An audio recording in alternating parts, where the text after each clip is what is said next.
When I was young, I thought art was something for rich people. I never would have ever expected that I'd spend my life involved in it. A bunch of us used to hang out in this little storefront on the Lower East Side that, you know, we called it a gallery, but it wasn't really a gallery. It was more of like a party spot. And it was just a place where a bunch of different people who were into super creative stuff used to just come and hang out and get inspired by each other. And, you know, it was really just a bunch of like bored kids, like a bunch of dumb, bored kids. These people were speaking a language that was my language. It was like a language that you didn't have to be smart to understand, you know what I mean? All you had to do was have a heart, you know, and that was enough. I was always super inspired by that.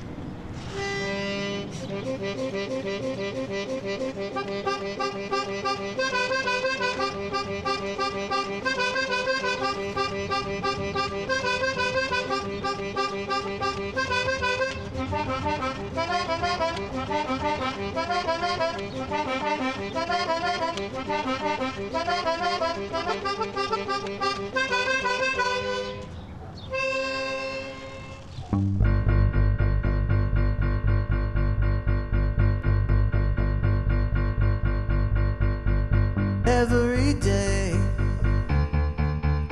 is a brand new day. You can participate, or you can forget it. As far as I can see, this day was made for me.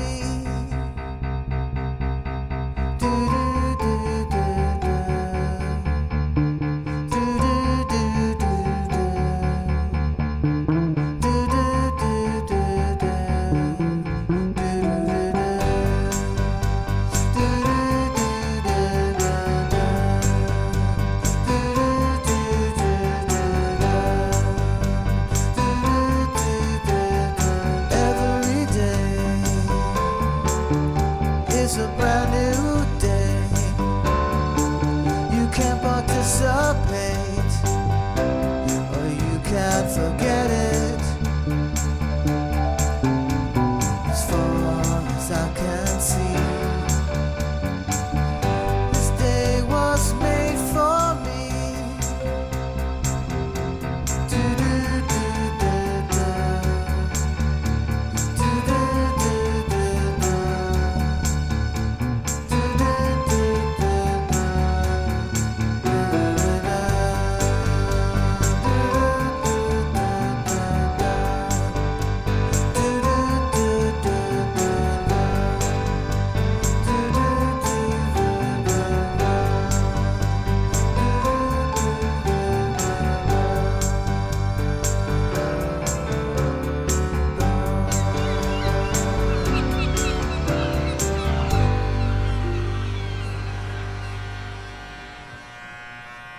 Anybody in your family an artist?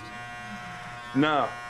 I have a painting from my grandmother that's really awful. It's great. She put ground glass in it to make the snow sparkle. It was like a woodland scene with a deer in it. It's really bad. I love it. My first memory of creating anything is rabbit houses on a piece of paper. It was a green line with carrots that, you know, most of it was brown, and then a green line on the top and a little bit of blue, and then a tunnel, and then the different rooms of the rabbit's house. I used to draw my toys all the time. These tanks I would draw incessantly, and war scenes, lots of war scenes, and I called World War II World War II. So I had all these posters with World War II, you know, until someone told me it was World War II, and I was really devastated. I was really so embarrassed. A pretty clear one is coming home from seeing Battlestar Galactica in the theater and drawing like epic battle scenes. So it's like the ships were small, but then there's like a lot of laser play. When I was a kid, I wanted to be When I was a kid, I wanted to be a... Most of my early years, I wanted to be a garbage collector. And actually, I made my parents take me and my friends to the city dump for my birthday. So, and they saved garbage. They saved garbage for like a month. And so we all had a bag of garbage to throw into the pile. When I was a kid, I wanted to be a conceptual artist.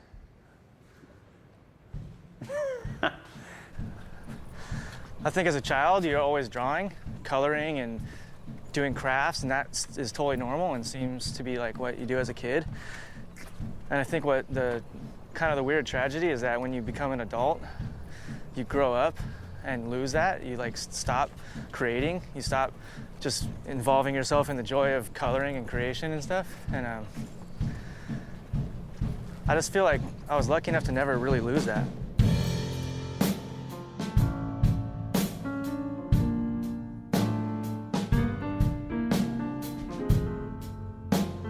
Everybody can make things with their own hands. It's just they can't always be looking for perfection. They have to allow themselves to make mistakes and to go with something that might be a little crooked or a little smushed. And people used to go with those things, and nowadays those things aren't beautiful anymore to people's eyes.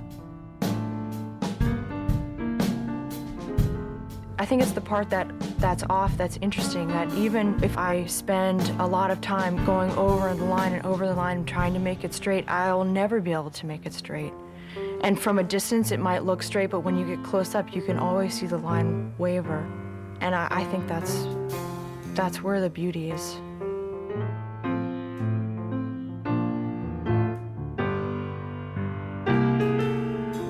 I am attracted to those places that don't seem important, or those things that seem off the grid. It's a horrible phrase. Like off the value grid. Like what's not valuable anymore actually seems like really rich to me. We're right now in Dragon Park in Nashville, Tennessee. When we were young, or as teenagers, this was a place that most of like the losers would congregate, or the skateboarders, or the acid freaks, goths, punks, and now it's pretty much park for little children and slides, and it's a place for joy, I guess. Come on, Grace. I had a friend named Samuel who got his head cut off here.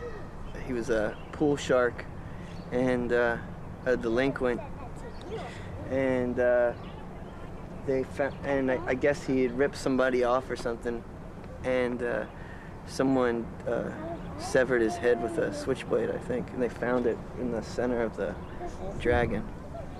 I guess it kind of changed the whole scene for a little while. I mean, these kids play where Samuel's head used to be, and like, they don't really even, they're not aware of it because it was like maybe 10, 15 years ago. And I guess that's a good thing, you know, because you can't really have a memorial to his head in this place. But yeah, strange how certain places have different memories for different people. Hey, how you doing? You know, we found my friend Samuel's head there back in '86. Cool. Man.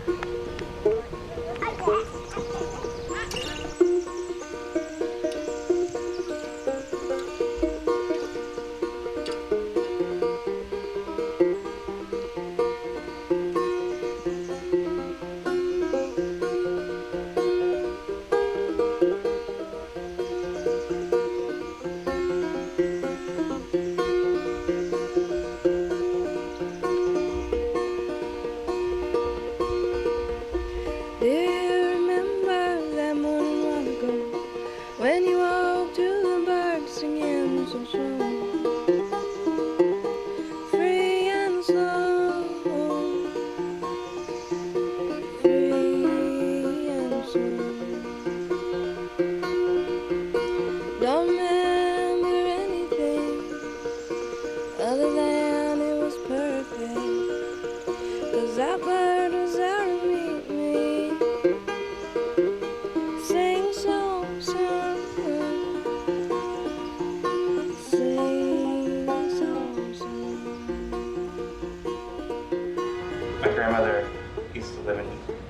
Francisco, and every time we'd come through this tunnel, and there would just be this, it was a spray-painted image of a pig's face, and it was just fuck cops on it. It was like an icon to me. I always, just every time I was like, there's that fuck pigs thing, you know. I had no idea what even a pig was or anything. It just like was this thing I always would look for, and it was just always there for year after year.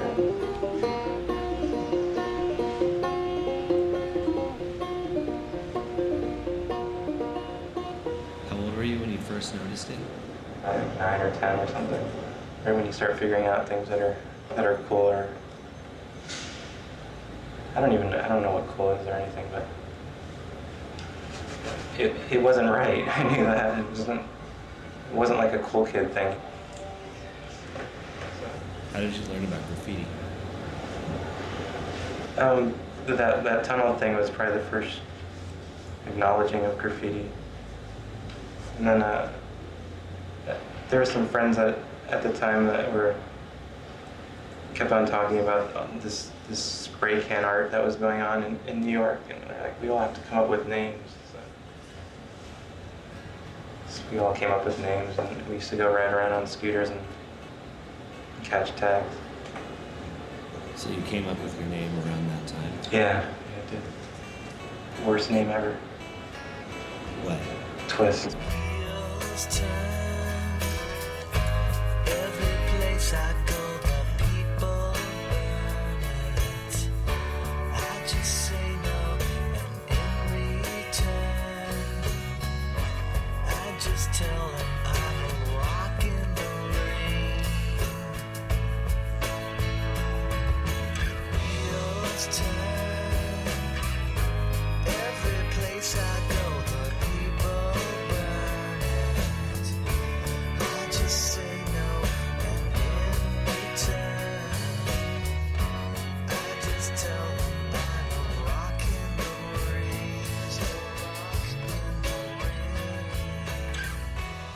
So much graffiti is kind of like 13-year-old boy, almost more like comic nerd, you know? And I don't even know if any of these guys actually look at comics, but it's like that kind of vibe. It's not like high art. It's more like of a popular art. I think the basic tag and tagging on private property is, I like to think of it as something that's just like really political and just like antagonizing. It's not really that antagonizing. You get rid of it, you know, with a roller. It's not like, but I think the act in itself is antagonizing. It's communication, like on the simplest form. It's just communicating to other kids at a glance, you know? I mean, you can look at something for half a second and you know the style, the risks they took, everything, you know? It's all condensed into one 3.5-second movement, you know? That's what I like about it. It doesn't have any of the gross trappings of the art world or anything. It's just like a kid's tag is a kid's tag, that's it. And I think like nerds are like the dispossessed do sort of inherit the creative earth, you know what I mean? If you're not dispossessed, why make art? You know? If you're not feeling pretty rejected and all that stuff, you probably just be a little bit more content and not have this need to save your life making something.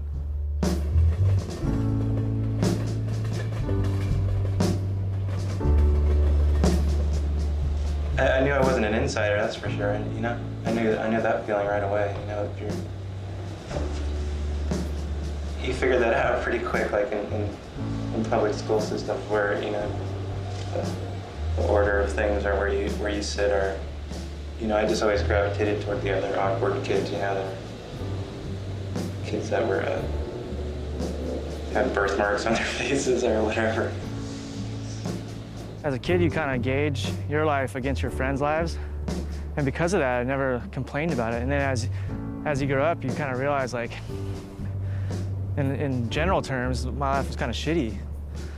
All my friends came from broken homes. All my friends' dads hit them and beat them and stuff. So I never felt like that's a very extraordinary thing. And probably in reality, it's not. I was just pissed, you know? I was just pissed in general. Like, I came from a culture that the punk rock thing that really kind of nurtured being pissed. So like, it was all right to be angry, and and it related to my frustrations in my life. I got subcultural when I was like in 7th grade or something. That was really cool for me, super fun. To switch like positions, to go from being like a freak, just a regular freak, to being like a cool freak kind of. It's really nice. When I got into high school, there were older kids there, and that was when I really discovered there was like a group of other kids who fucking hated life and hated school and hated parents. These are my real family. These are the people who I can kind of tell anything to. And it felt good, you know? It felt good, and it was sort of when I really felt like I started to figure out who I was as a person.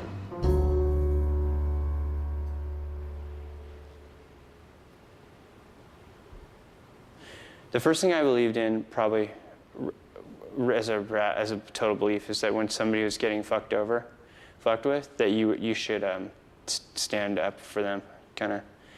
And I have done that and not done that for people ever since.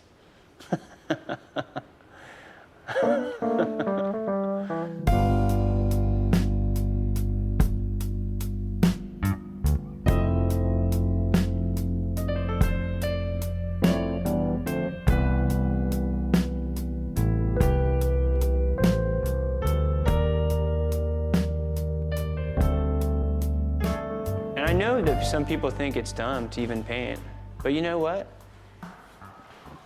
That's cool. Because some people think it's dumb to like do everything, you know? But to me, life isn't just about problems, you know, it's problematic. I'm a visual thinker, you know? And so to me, this is what I have to deal with. Other people, they figure out their ways to do it, but I have to do this. This makes me feel good. I have to paint this. Just for this. But to me, that makes total sense. You know? But, you know, it's like, oh, wake up, pay the bill, make organic eggs, continue kissing my beautiful wife that I love. Take the dog out. Don't pee in the house. You know what I mean? Don't get killed by the car. You know, like, pay taxes. Get vibed by somebody on the street because they were having a bad day and you're in the perfect spot to get told fuck off. You know, just smile nicely at somebody.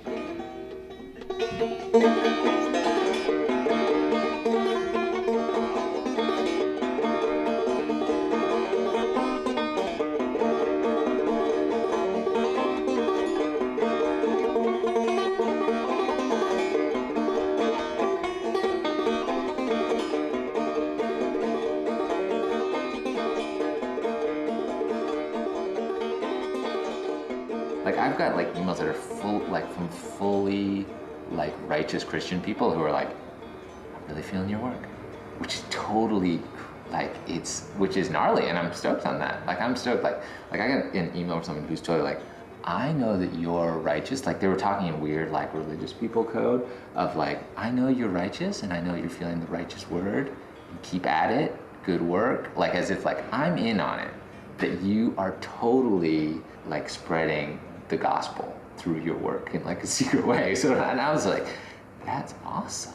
Like, this person has this whole thing with what I'm doing, and I can kind of see it. Like, there's some sort of like the vaguity of what I do. Like, it's like vague messaging where it's like, there's a kind of like positivity to it.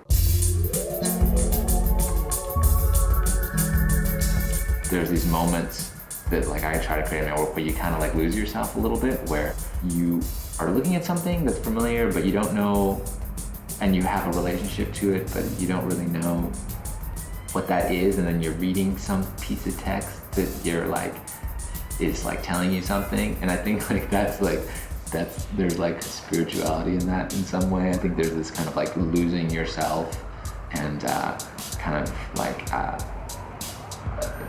you're changing your view on things a little bit, maybe.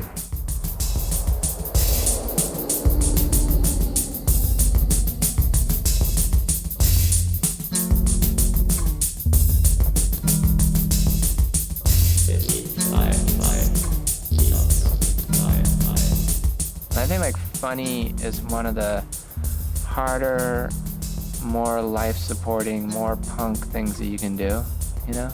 Like funny can be like the best sledgehammer, you know? And it's also like, why have cancer, you know? Why not be funny? You know what I mean? It's so much of the of art or the shit that we're involved in is the angst, you know?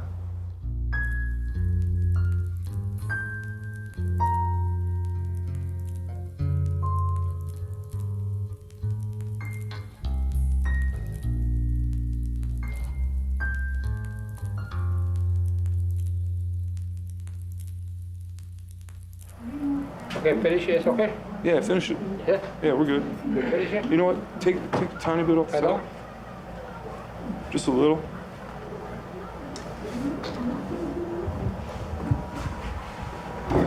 Yeah, that's right. Now we're doing it. Yeah.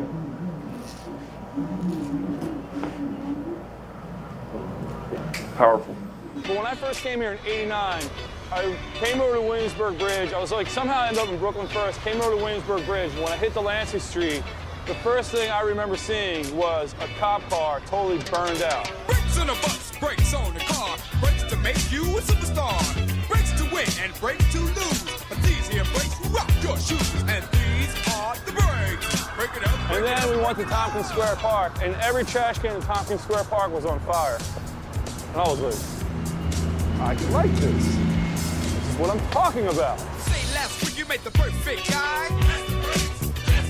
He promised you the stars in the sky. He said his Cadillac was gold. He didn't say it was 10 years old. The only reason I came here, and the only reason I stay here, is it's the most amazing platform for like getting your point across and whatever you're doing, getting it out in front of people. This is like a really great mountaintop to yell your message from. It's like I roll out of bed and I just turn on the microphone and then suddenly I'm broadcasting to like 40 million people. If your woman steps out with another man, and she runs off to them to Japan, and the IRS says they want a chat, and you can't explain why you claimed your cat. Every time I express myself in any format, there's a bit of subversion in it. You know, and the only subversive message I'm putting across is like, you can be you. You have the right to be exactly who you are. I have the right to be exactly who I am, unadulterated, and bring it to you raw, uncut. Most of what I did, I'm proud of. You know, I could stand up and look at most of the graffiti I did and feel like, yeah, I did it. Even if that's a perfectly pristine black spray paint tag on your immaculate white wall, it was well done. And the punchline after it was funny.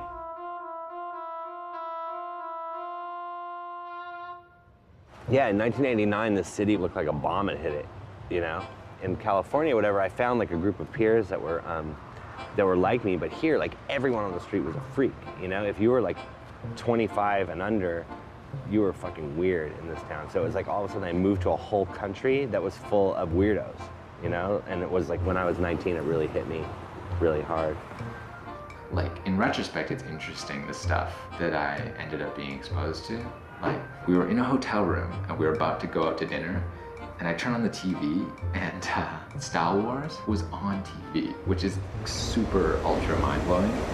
And I mean, I wasn't doing graffiti or anything, but it was just like, just the power of it, and then the colors, and like it was like 15 minutes of I just soaked in this other thing.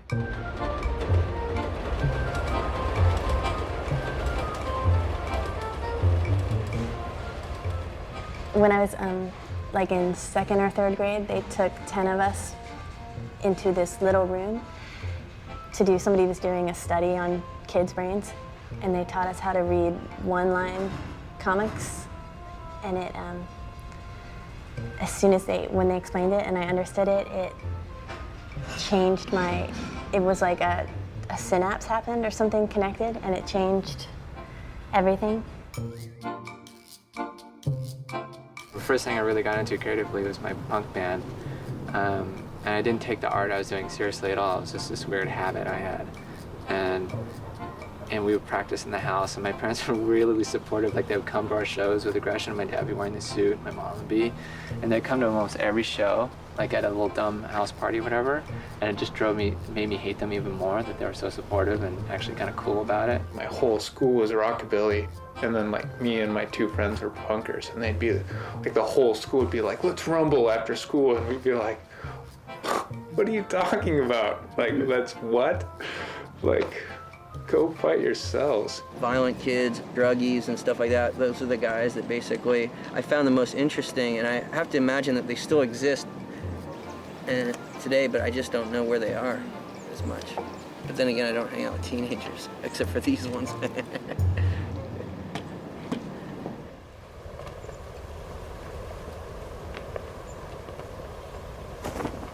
I'm living a moral life, you know? I'm living basically a Christian life right now. I'm not killing animals, I'm a vegan. I'm taking great precautions to be compassionate to all creatures on the earth. You know, faithfully married for 14 years. I run a business and I go out of my length to not fuck people over and to do things that I think are, like, sound. I feel like I'm living a good moral life, a very strong moral life. Why would I not make it into heaven? He was skating all day and he was super hot and sweaty, and so I offered to buy him a drink, and he was just about to take a drink of it, and his friend whipped it out of his hand and guzzled it all down. Like, he just looked up with those big green eyes, and I just thought he was so adorable. Then 2 days later we went on a date, and then 2 days after that became boyfriend-girlfriend. And how long ago was that? Almost 18 years ago. And in my head, when he would shoot the photos and when we get them back before they'd show up on any wall, I just thought, this is gonna be so much fun when we turn 70 or 80 years old to look back on, like, the way we looked, the way we loved. That's why I like the photos in the first place, just between him and I, like, not what anyone else is gonna see or take away from it.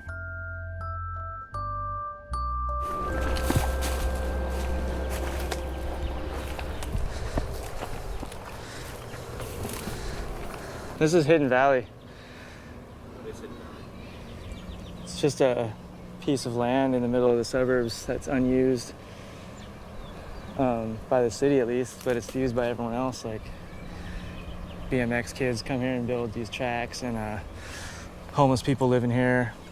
There's, like, rope swings, and there's battlefields for paintball wars, and so it's just like a BMX paintball, you know, come here at night and have sex and smoke pot fest here.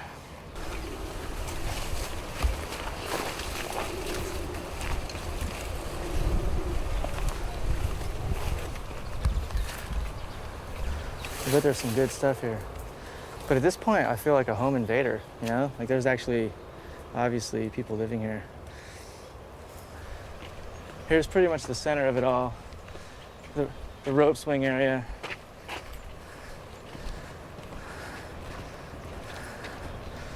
Where many a kid's legs have been broken by letting go of the rope swing over the swamp.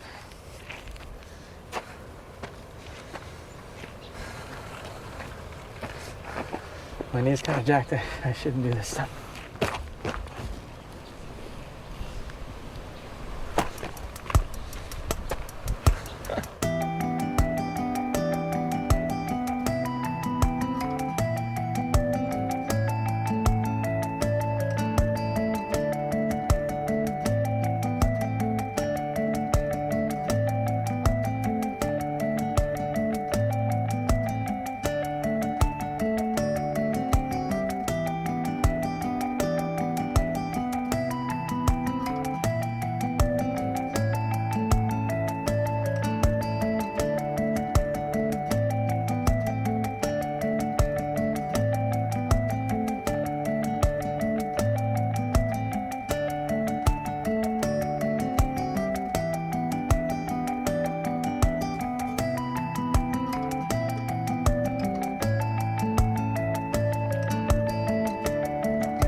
skateboarding took over in my life. I mean, I turned pro, and with a month left of high school, and just got offered to go to Europe and took off.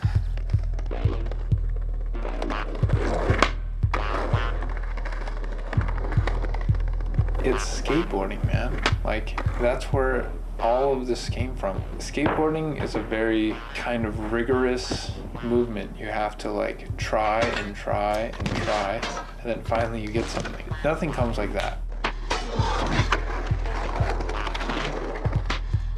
It's attracted so many creative people. You know, that's something I've really noticed. It's attracted a lot of like heroin addicts and creative people, and a lot of creative heroin addicts, a lot of boozers, juice heads, rapists, scum. It's like a magnet for that shit. Skating back then was weird. People go like, that's retarded. You spend your time doing that? It's like, you hula hoop? You're a hula hooper? I'm gonna beat you up. That's what it was like. It was like, yeah, I'm a fucking hula hooper. I'm gonna leave school and go hula hoop for 5 hours. That's what I do. And girls aren't like, yeah, I want to bone the guy who hula hoops. Like, the punk guys had so much time on their hands because there wasn't much to do if you were punk. So we'd go skating and they'd still be there, and then they'd go back to where like the punks hang out, and they'd still have been there. And all they could do is like go to Dairy Queen. I never really thought of skateboarding as a sport, you know? Now it's referred to as a sport. You see it on television. It always seemed to me like an art form. You know, there were no rules to it. It was almost like dancing. Skateboarders like Mark Gonzales would maybe like attract, you know, another kind of skater. He interpreted skateboarding differently than what I saw most people doing. Just thinking about things in reverse, in terms of opposite. And so he was a real, like an artist skateboarder. As a skateboarder, number one, he invented street skateboarding, and almost everything that everybody does today on a skateboard comes from Mark Gonzales. It was derivative of something that guy did, which is just pretty amazing. And on top of that, his artwork, it was on that level too. With Mark too, to me it's not so important the form, which is really freeing, like watching his stuff. It's not so important what it looks like or what it is, but it's like the ideas in it, or the spirit of it, or the kind of mental feeling. Like you feel like you're watching a brain working.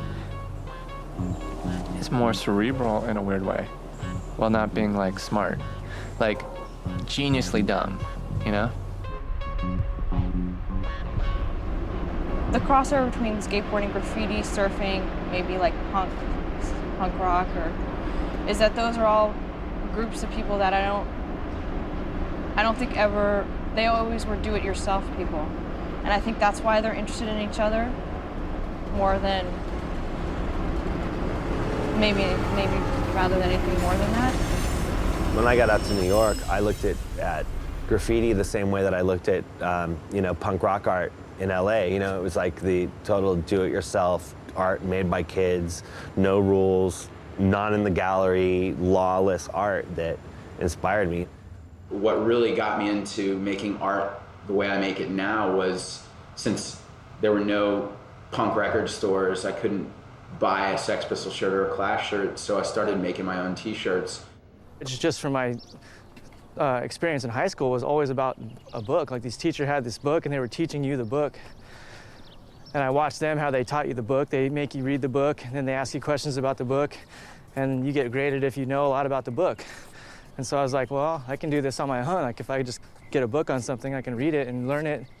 There wasn't anyone telling me the right or wrong way to do a certain thing or to use a paint in a certain way. It just all came through making mistakes and messing up and learning it your own way, making sucky paintings. What a tremendous act of faith it was for Ed Templeton to start painting. You know, what a tremendous act of faith it was for a lot of people to start painting just because they had to. You know, like, who would take Ed Templeton seriously when he started painting? Who would take Chris Johansson seriously when he started painting? Aaron Rosewood.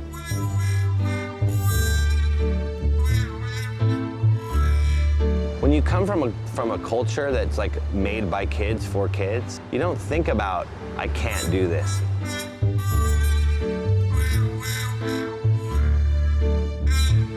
That's never really a question, you know, because there were no other options to get your information or to do things.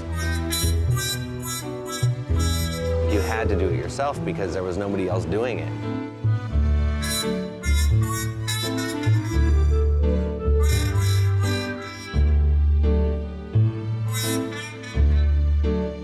I didn't even know how an art gallery ran, you know, or what. I didn't even really know that it sold art.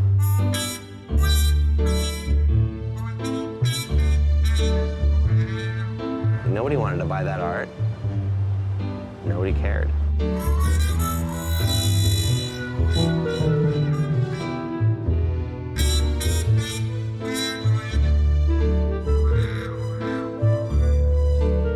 I was offered this storefront space, and it was just like a crash pad at first, but then the front of it had a window onto the street, and so we started talking like, yeah, we should do stuff with this thing, you know, because whatever, it'll be fun. And so we just started having like parties with art on the walls, basically. And like every night drinking, or every night we would just show up at the gallery and bug Aaron, you know? And we were pretty stupid and great, you know, awesomely dumb, like awesomely not caring a fuck about our careers or anything like that. It was really about how to be less bored, how to do a lot for not a lot of money, and are there any girls around, and is there any stuff around that's cool to look at? It was basically a hole in the wall. There was rats crawling around the walls, and the sink was moldy and gross, and he had like a little loft like that he slept in there, and it was just like crazy life, you know, like full, like dedicated to art life. I was going to New York putting up posters and stickers and stencils, but I didn't know anybody really in New York. I didn't know anything about the scene, and when I went to Alleged, in the matter of like a night, I met all sorts of people that I'd looked up to. I just thought, well, that's like the New York phenomenon. You know, I kind of felt like I was just walking into like a Mick Rock photo of a party with Iggy Pop and Lou Reed and Andy Warhol. I felt always like I was part of a larger thing that would encompass a lot of people. And all of those energies of all these individuals and all of their unique talents and unique contacts is what came together to make that thing happen.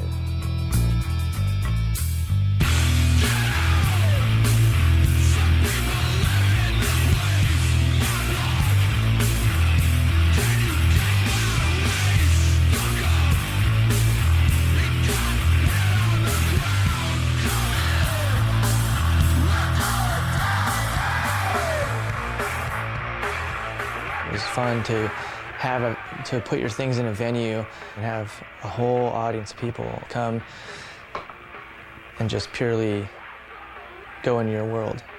I saw this once. My niece, she painted this great picture of a cow, and me and my sister were flipping out. Oh my God, that's so amazing. We framed it, we put it on the wall. What that did to her being was right before your eyes. She was just like a flower, you know, because she was encouraged, you know, and like to make more, you know, and you could take that same kid and go, yeah, thanks. And that kid's probably not going to paint another picture, you know, and that's what Alleged was. It was just like, you know, make some more, do some more, because it was the stakes. There were no stakes. There was no money. It wasn't about that, you know. It was just about making stuff. You know, some people were making movies, some were drawing, some were painting, photographers, and, you know, people were in bands and stuff. I guess he saw a kind of correlation to what everyone was doing, and that there was a kind of relationship to it, and that, to my surprise, that maybe perhaps there was even some kind of importance to that moment in time. Sometimes I think hard about it, my poor lot in life, or if God thinks highly of me or not so much. I knew this one girl who, she told me about meeting Bruce Willis one day and asking for his autograph. And once I seen that guy, Phil Collins, buying a pair of cowboy boots, or I don't think that much the way a girl don't talk to me, or if she thinks something bad about me. I mean, the reason I made movies is because no one else was showing me the types of things I wanted to see. You know, no one else was like creating the images that I wanted to see projected. So it's more like you just, you know, you want to see something, you make it. I mean, first and foremost for yourself and your friends, I guess, you know. And I guess if other people were doing it, I wouldn't do it.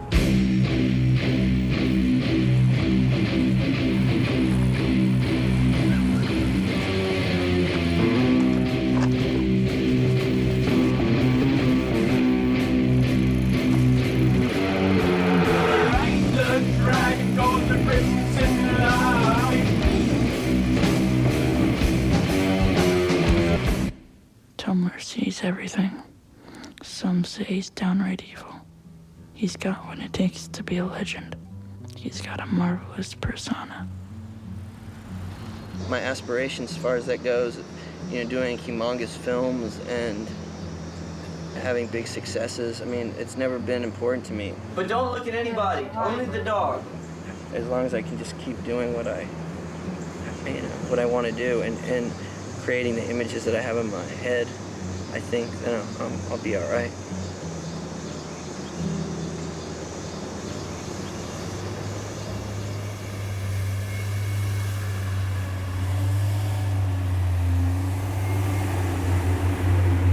Well, in 1992, we did a show in the gallery called Minimal Tricks.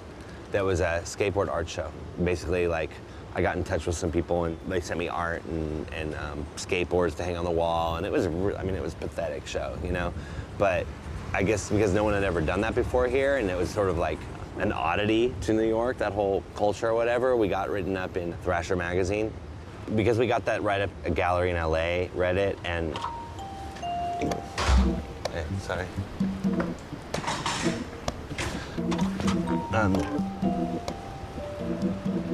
Yeah, we got that right up in Thrasher, and then a gallery in LA saw that article, and then they offered to bring that show to a gallery in Hollywood.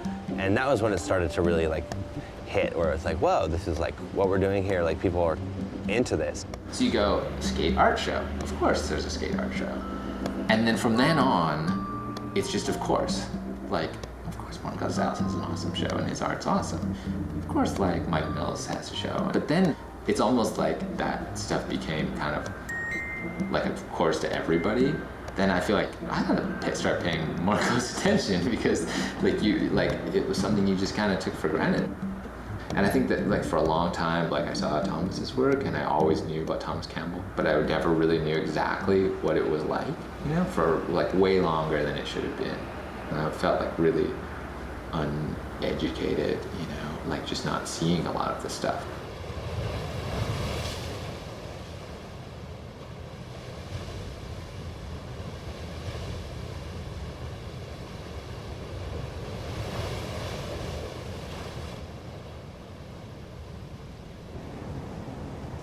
What am I? I don't know. Whatever. Doodler. Filmmaker.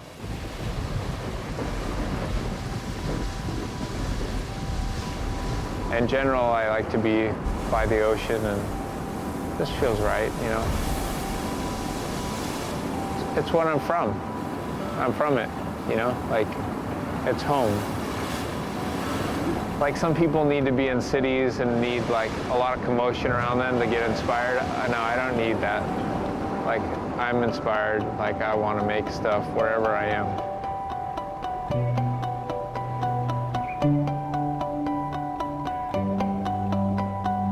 I grew up in a place called Dana Point, which in the early 70s, it was kind of a very rural beach town in Southern California, right between Los Angeles and San Diego. And God, it was so beautiful. It was a gorgeous place. You could just walk in the hills for days. And then when I was about like 12, 13, like all the land movers came in, and by the time I was like 15 or 16, 17, it was just like no more nature as far as the eye could see, and it was just like shocking. Growing up in the suburban domestic incubator and the subsequent paradigm shift upon exit, that's the text I have for it. It's like, you know, what happens when you leave it and you see the rest of the world, and you realize in looking back, like, where I lived was a big fake dream. Alice, what are you doing? Plotting my future. Hello? Hello? That's sweet. Would you like another avocado sandwich? The forecast mostly sunny skies today.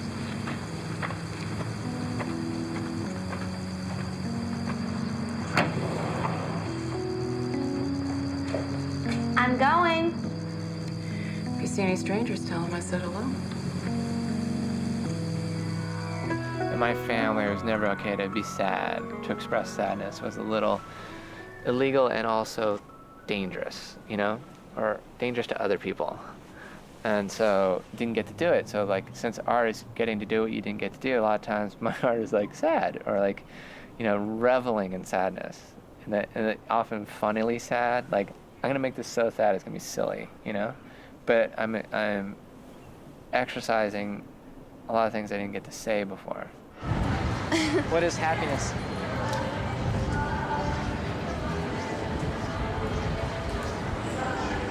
I can't really define it.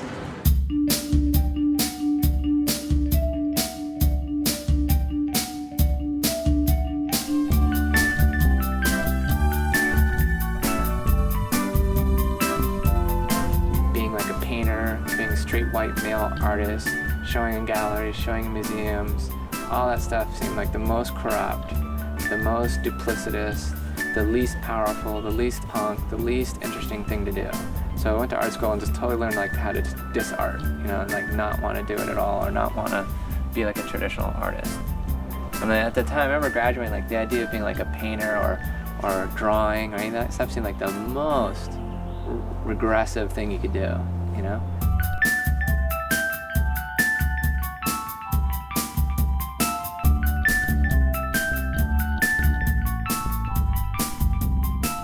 Like the mainstream was like my first girlfriend that dumped me really hard, and I've never forgotten her. It's really embarrassing to admit, but it's kind of true. And I think that's why my work often relates to it. Even if I'm like poking at it or fucking with it, it's because I'm still in love with her and hate her. Feel jilted, you know?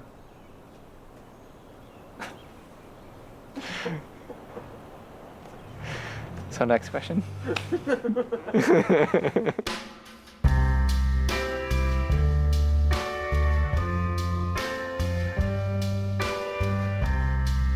Leaving the suburban environment and coming to the city was what I was looking for in life was a real experience, because I felt like I grew up in a fake world, and that's what the city was offering me.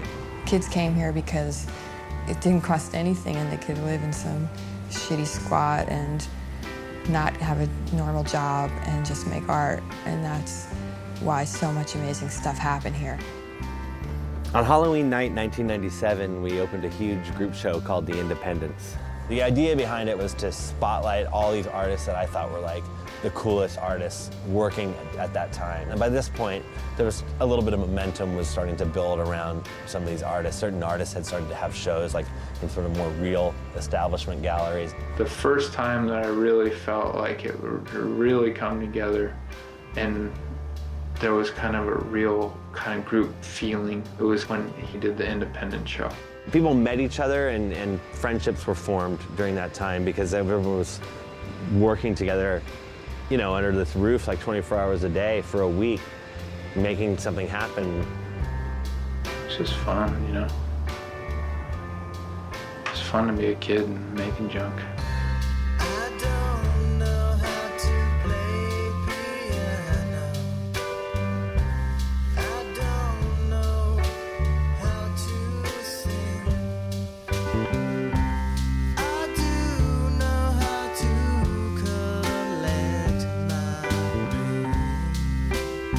Maybe one of the things that you'll find is for that moment in time, there was, I wouldn't say an innocence, but I'd say that there were people having fun, enjoying each other's company, coming up with different ideas, trying to create something, you know, inspiring one another, maybe just kind of enjoying themselves, messing around.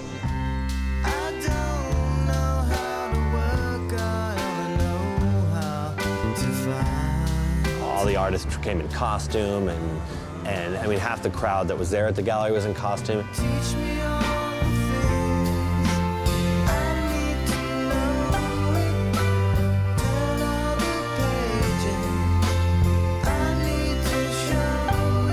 was like a psychedelic night. It was like really just crazy. It was really beautiful out that night, I remember, and it was magic.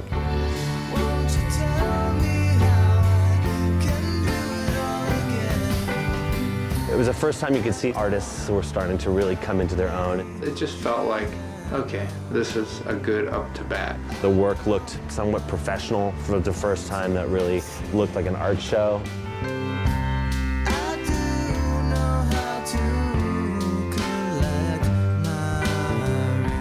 That was the first time that I had done anything in New York with Barry and Margaret, and they didn't have anywhere to stay, and they had sleeping bags, and they just slept right next to their pieces in sleeping bags. I even offered to like put them up in a hotel, and they were like, no, it's cool, we'll just sleep in the gallery.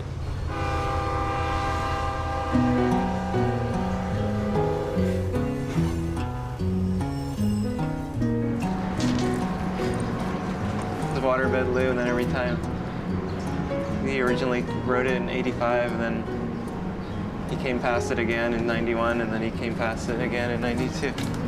So every time he goes past it, you update your signature. Hi.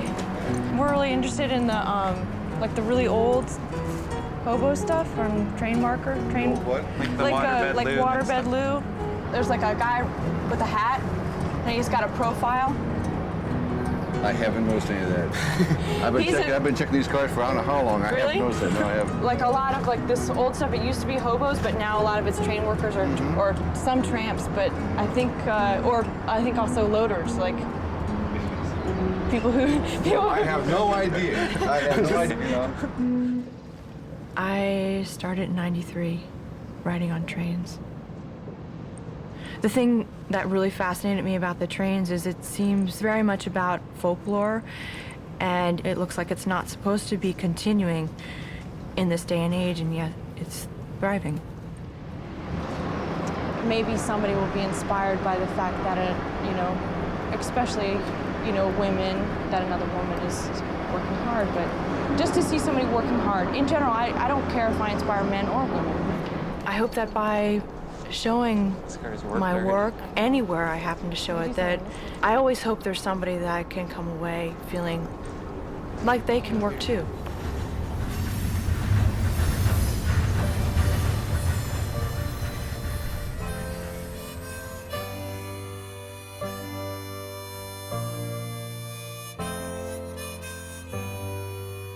The first time I saw Margaret Kilgallen's art, I measured everything else that I ever saw again after that against it.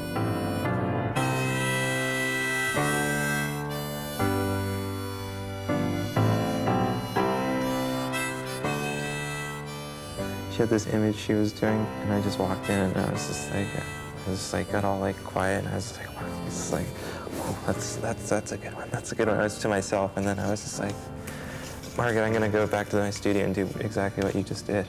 So I think we influence each other like that. We'll start out like doing something, but then all of a sudden it turns into something fun and interesting.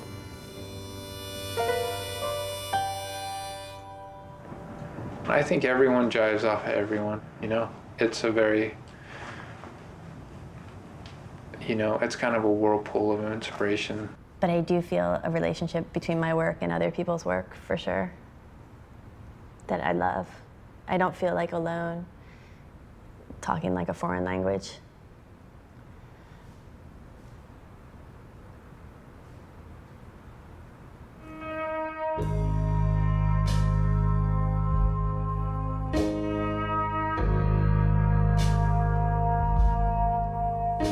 I don't draw drawings for hours or days or any of that stuff. Like, most of my stuff is actually executed in a matter of minutes. I most trust things that come like that. I'm wary of my involvement in my artwork. It's like when you get clouded and you're like wondering what to be doing. If you make it and it's something that you want your friends to see and it'll make them laugh. It's all exploration, like emotional or spiritual or whatever. It's just like you're going for it. That's the role of the artist. The artist's role is to like, and it's chaos, and kids like chaos. When I'm a kid, I want to see chaos. I'm into chaos. I want We're the first, even if those of us with education, man, we're kids, man. Our work is in the vernacular of like, speaking in the way that we spoke as youth. Our concerns are the same as like every kid in America's, man. We have the same thing. It's just something like, it's the only thing I ever wanted to do. So it was really just something that I just was like, I'm gonna do it, I'm gonna make movies. There was just really no second choice for me. There was just nothing else I was interested in. I find inspiration from what I see on the streets and what I see on the trains, and I learn to me, from that. If I'm pretending I'm talking on a telephone and writing on a phone booth, like 3 blocks later I'm in a gallery painting, it's exactly the same thing to me. I think it all references each other and influences each other. I didn't work. I only made art for a lot of years. I really starved sometimes. Lived on apples and stuff. I like that it's kind of mindless, but it's not, because you never can draw the same thing over and over again. I like thinking about the fact that somebody will think that that is burnt to do that. Like, that's all that he does, because it's not all I do, but I like the idea that somebody thinks that that's all that he does. What a burnout artist. That's such bullshit. And then I'm all, yeah, and then, you know, just be all, yeah. This is so non-growth, you know, over and over again. I like that. To be a professional artist or whatever is a weird thing to say and to, I guess, be. I just have no illusions. The world is, you know, it's all nothing, you know what I mean? It's like all such nothing. Like money's funny money, like popularity, it just goes, you know. You look at bands, it's like, this band is so popular, they're awesome. And then like 2 weeks later, the kids, or like a year and a half later, the kids hate that. They hate it. They rebel against it. They hate it. They think you just are shit. You know what I mean?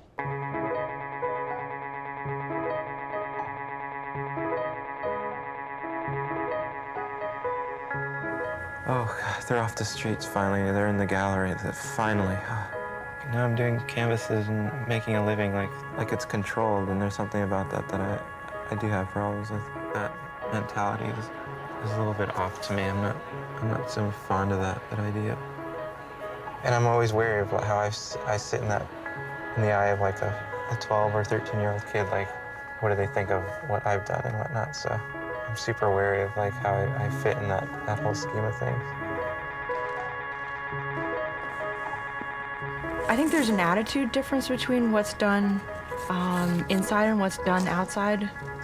As an artist, you want to be able to sell your work, and you want to be able to live off your work, and that world that involves the art buying and selling is a very closed world, and sometimes you forget about the other world around you.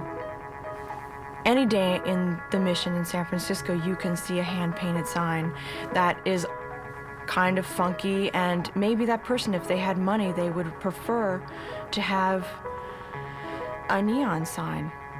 But I don't prefer that. I think it's beautiful what they did, and that they did it themselves. And doing community art sort of keeps you in touch with where you're from, where I'm from.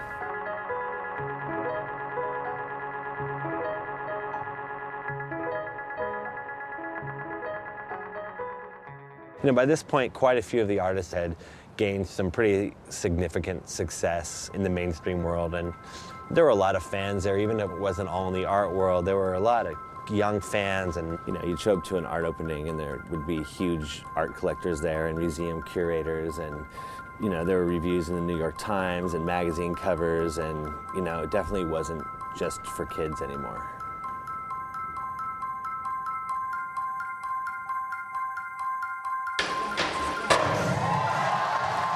I started doing shows, funding the entire thing myself, all out of my own pocket. And then you get offered bigger shows at bigger places, let's say a museum, and you get kind of pampered. I mean, they fly you out and they ship the art on their dime, and they put you in a hotel on their dime, and they take you out to dinners, and they, you know, if you say you want the place painted, it's painted when you get there.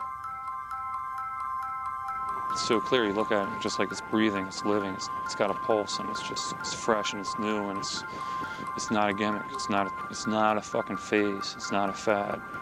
For it to grow up and be large, it's going to need many, many, many more people to kind of feed the organism and make it grow.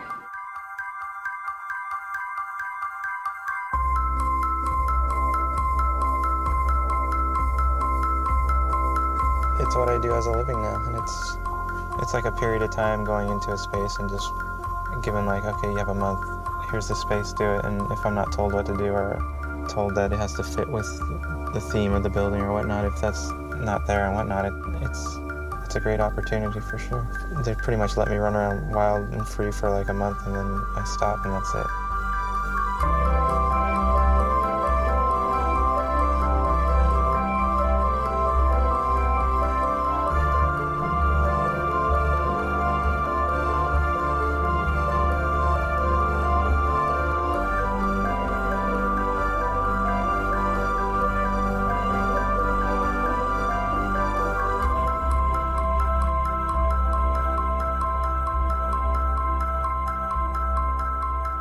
You know, there's ways to be the Beatles, to have the smartest guy in the room and the dumbest guy in the room digging what you're doing, and to have it affect people on multiple levels.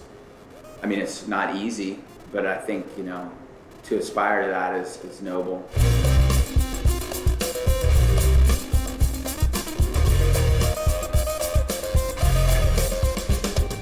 There's no difference between commercial art and fine art in terms of aesthetics. It's just intent.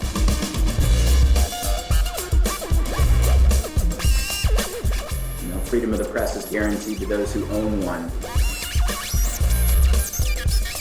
You can make something seem a lot bigger than it really is. When people see it out under a sticker, they're wondering what it is, and then they ask someone else and it gains power from perceived power. I'm so into propaganda art and pop art because that art is designed to stop you in your tracks, get your attention. Then once it's got its hold on you, deliver some sort of message. I mean, advertising is the same way. As like a weird game, I would take the work I was doing for the art show and I would do stuff for clients that was just like it. Just as a weird test to myself of like, I'm gonna do something that I think is awesome. Instead of trying to like please what they were saying, like I'd go and I'd meet with them and I'd listen to everything they were saying, but then I would just take something that was exactly what I was doing in the artwork and give it to them, and that was the stuff they were like, that's awesome. Like that stuff totally flew. I put a Barry McGee bottle outside, I turned my back for 1 second, I think it was gone. So does that speak to the power of the work? Does that speak to longevity? I don't know. It speaks to connecting. It speaks to like the most rare thing in this world today, and that's connecting. You know, that's why the companies are coming at us. That's why the companies are handing us money. That's what they want. You know, and that's what they can't have from me anymore. I'm done. I just don't like it, you know? I don't like not like the person. I like old advertising that's not trying to get you to do anything anymore. That can't. That look, that you, it's so. That doesn't. You're not going to buy like a weird typewriter from the 70s. The first venues for most of these artists' work was through commercial products. Skateboard designs, t-shirt designs, sticker designs. So it's not that foreign of a concept for these artists to be creating commercial products from their work, because that was actually happening before the art world thing. I got a lot of emotional fuel out of being successful in that world. And like, knowing that my stuff was going out on that big of a level, internationally, everywhere, it made me feel valuable. And this is all just interpersonal family shit.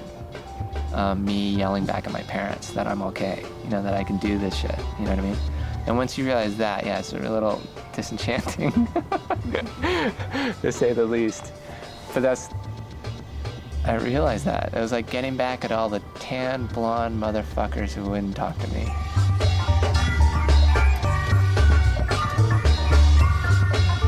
The people who are in the boardrooms and advertising agencies are our peers now.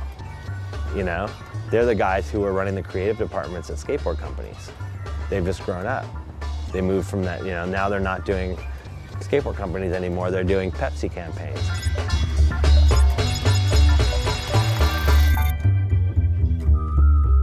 Okay, you made the game. Like Like, this is the game. Are you gonna decide like you're playing the game or not playing the game? Like the pressure, you can't even believe. It's gonna be huge. It's gonna be on every street, it's gonna be on every billboard.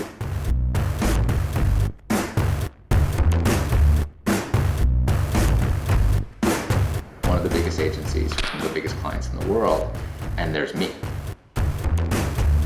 I found myself much more in the situation of like, let's work with Geoff McFetridge. So it'd be not in their interest to change, for me to change what I'm doing.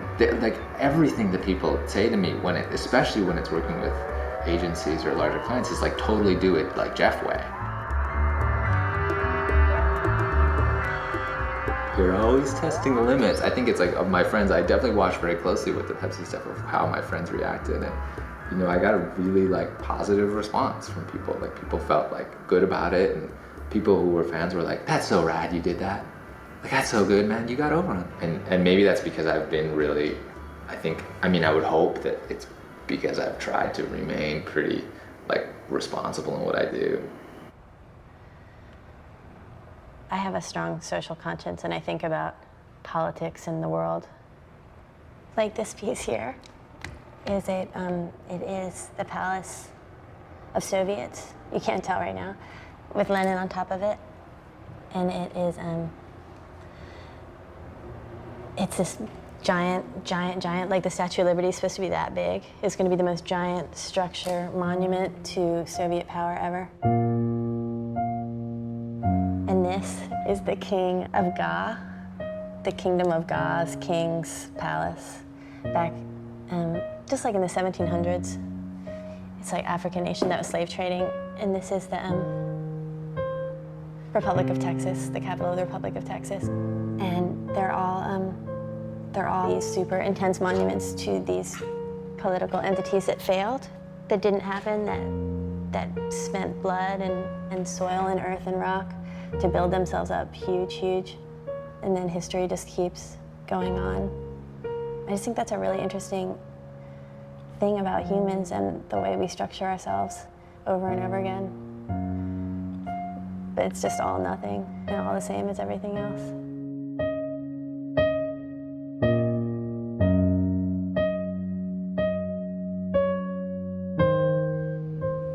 The best venue is still always the street. Be a tag on the corner can communicate the same thing I just did at D.I.Y, you know?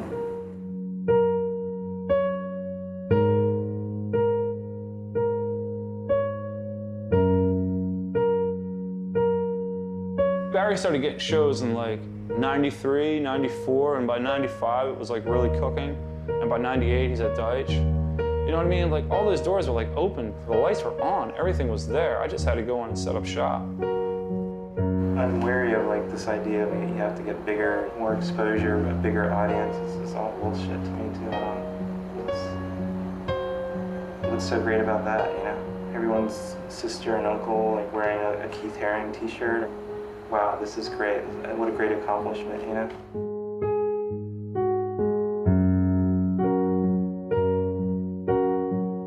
I think it's inevitable, really. It seems like if you look at like everything that is once underground becomes celebrated at some point. I had started to lose artists to other galleries. A lot of my motivation was to build a space that could compete on the same level as any other gallery in New York, so that the artists that I was working with wouldn't go to other galleries because this gallery was just as good. It was really expensive and really hard to manage, and I started to go into debt, and I would show up to work and not know if there was going to be an eviction notice on the door, if we were going to have power, if we were going to have phones, any of that, but at the same time we just kept busting out these like awesome shows. So I had a real big chip on my shoulder about what I was capable of, and that I could compete with the big boys, and you know, got myself into some serious trouble trying to do that.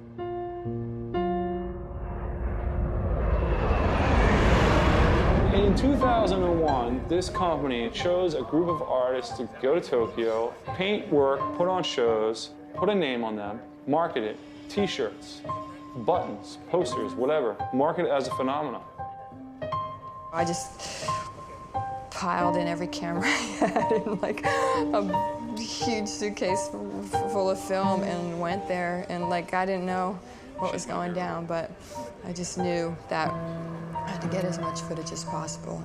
The promoters had the artists do t-shirt designs, and then they financed them to have simultaneous shows like all over the city and encouraged us to be as nuts as possible. I decided to make this film about Tokyo as a sort of time capsule for this group that had started from nothing really and had gained all this international acclaim by this point. In Japan, where everything's a little more hyper and a little more intense and a little more real, this thing was a bonfire. Like, this thing got out of control and got so big so fast. We all got handed an envelope with, you know, $1,000 in it, and they're like, here, tell us when you need more. And it was like every couple days we'd get another grand, you know, to spend, and just like blowing through it like that. It's not like, you know, our hosts were upset with any of this. They were loving it. They were encouraging us. How much did you steal today? They just invented the myth, perpetuated the myth, encouraged us to be the myth.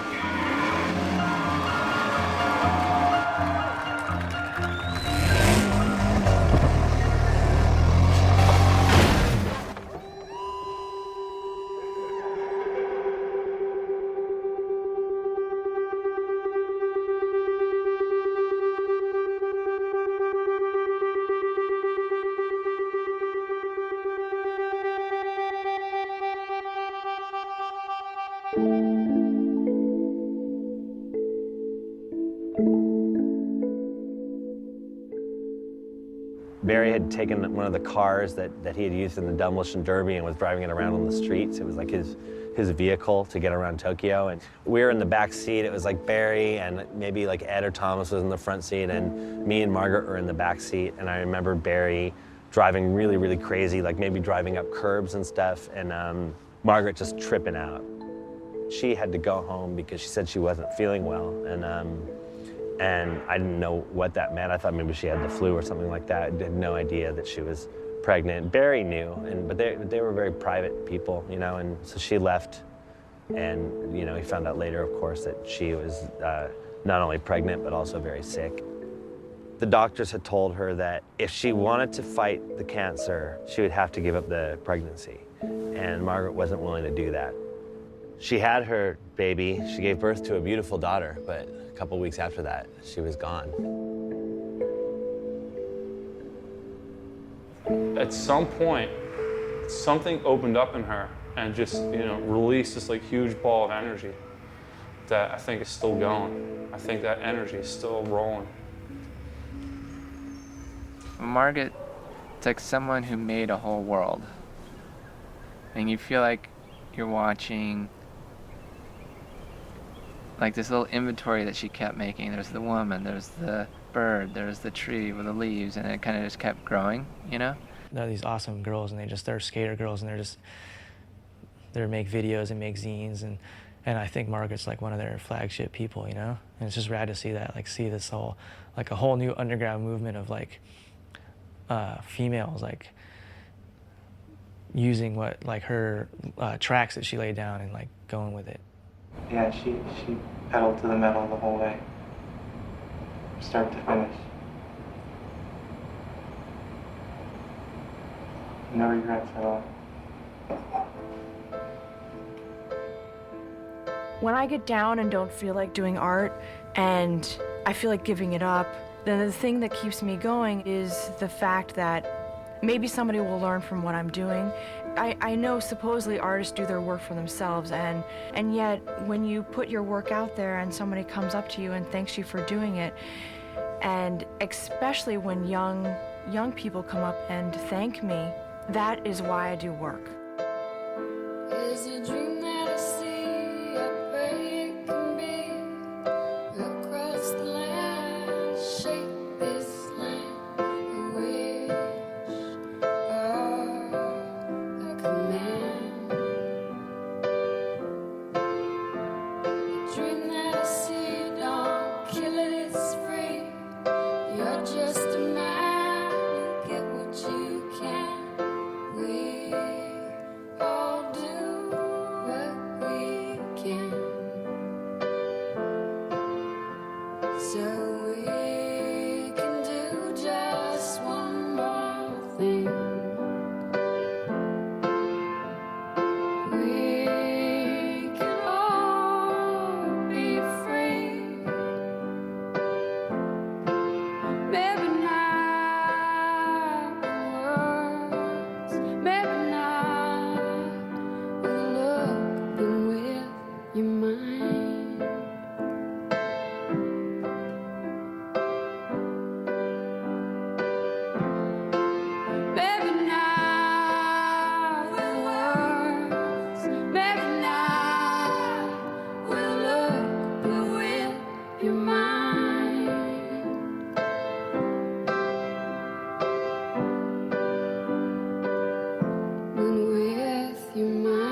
Coney Island project that we did down here, you know, was inspired by Margaret.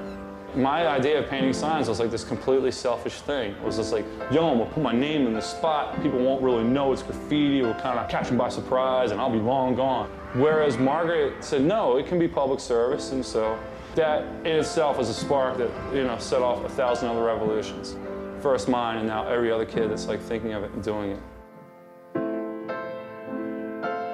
For me, it's like being able to paint like a really good balloon game sign is like as great of a task as I've ever been given. Painting the Cyclone was probably the best thing I've ever done. You know, as far as like having a project and doing something, it's just like, it's so incredible. Like I have this thing that's seriously a part of 8 million New Yorkers' lives. You know, it's something everybody thinks of fondly, even if they broke their back on the friggin' thing. And you know, I got to paint it. I want people to see it, I want them to respond to it, I want them to like feel like it's theirs and it belongs to them. I used to want them to believe, oh, that's Steve's, and that belongs to Steve, and I recognize that as Steve's work. Now I see the real power in them saying, no, that's mine.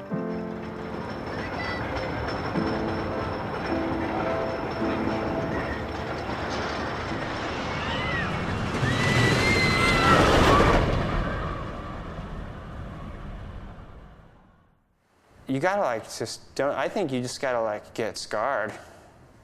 I think, I mean, I'd rather have scars than live a totally bland life, you know what I mean? So I don't care, I mean, I don't care if I have brain damage right now. I mean, I've had an awesome life. The gallery and my entire being were so inextricably linked. You know, like it was such a part of my personality at that point that closing for good meant death to me because it was the death of my identity. There's something about losing it all and having to start over again and then realizing that like you're not really starting over again, you're just editing out all the crap that was holding you back. Now in retrospect, I look back on that as like maybe one of the greatest gifts I ever got in my life. Your life perspective changes dramatically, and life is just so different than what you thought at 18, you know what I mean? So part of it is that, like your epistemology just completely changes, and who knows what's good and bad and right and wrong. And are you healthy? Yeah. Are you breathing? Yeah. Okay, let's go to work.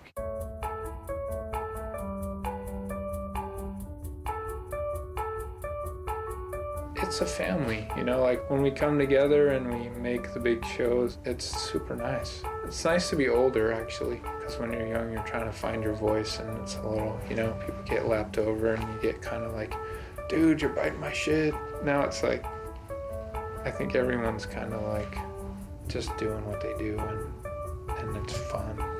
We've been through so much together, and that's invaluable, you know, and it's way more important than a lot of the other things in this world that are supposed to be important, you know, and I hear it all the time. It's like, man, we've known each other a long time, you know? Like I hear that from different artists all the time. Man, it's amazing how long we've known each other, you know? And that's important. I mean, in the end, that's all you got, you know?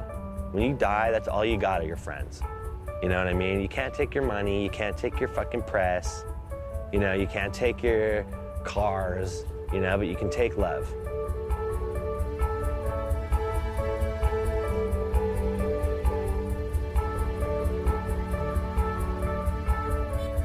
If you really feel something, you know, if there's something really inside you, and it's important, it's almost a duty to tell your story in a different way and to present your vision.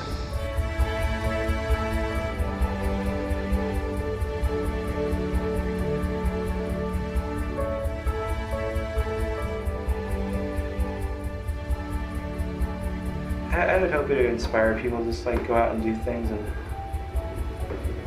make freedom up on their own, you know, their own idea of freedom. Ambition is such a funny thing. It doesn't look that fun, and the success is won by fighting and trying to be on top.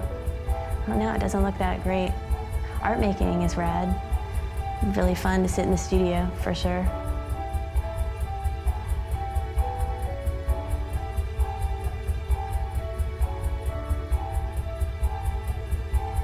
In titling the show Beautiful Losers, that gave it a label, and now people are like, oh, you're a beautiful loser. Well, you can't tag me as a one thing or another. You can't tag almost anybody in the show as just a painter, as just a photographer. We're just artists.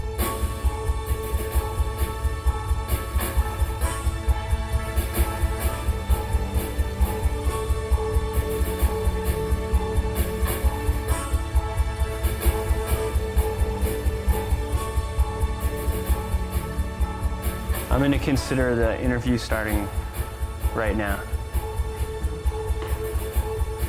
And everything before this moment to not be a part of it. Okay. I'd like that to not be on the in the film, because I take myself really seriously.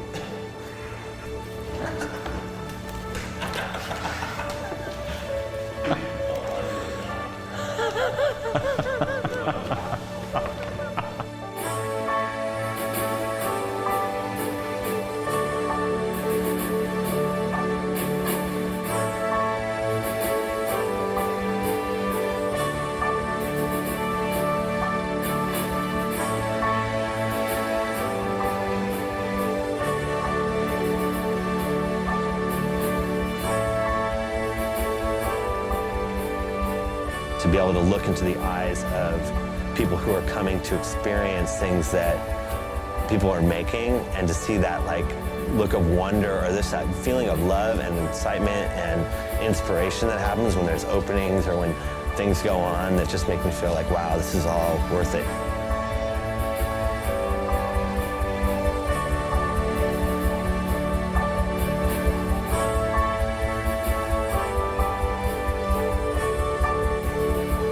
Hopefully it helps them to smile or laugh or feel something that maybe they weren't feeling, and hopefully enhances their life. But I don't know, man. We're all just gonna be fucking dust anyway.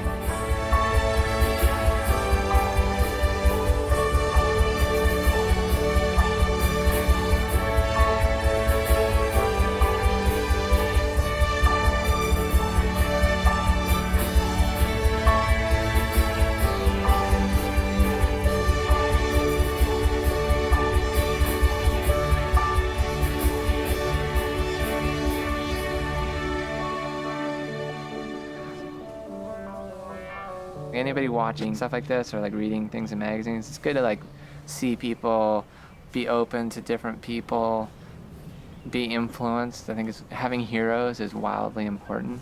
Or to be able to say like, that work is rad. To not be like, oh, that work sucks all the time. Which at least in art school you get trained to do. Everything's shitty, nothing's good enough. I think it's so much more empowering to be like, that is rad. I love that. I wish I did that. You know, I think that's really just important to do. But so it's good to be open like that, but it's really important, especially if someone's on camera or someone's wearing a suit or someone's making jokes or someone's in a magazine, don't fucking believe a word they say.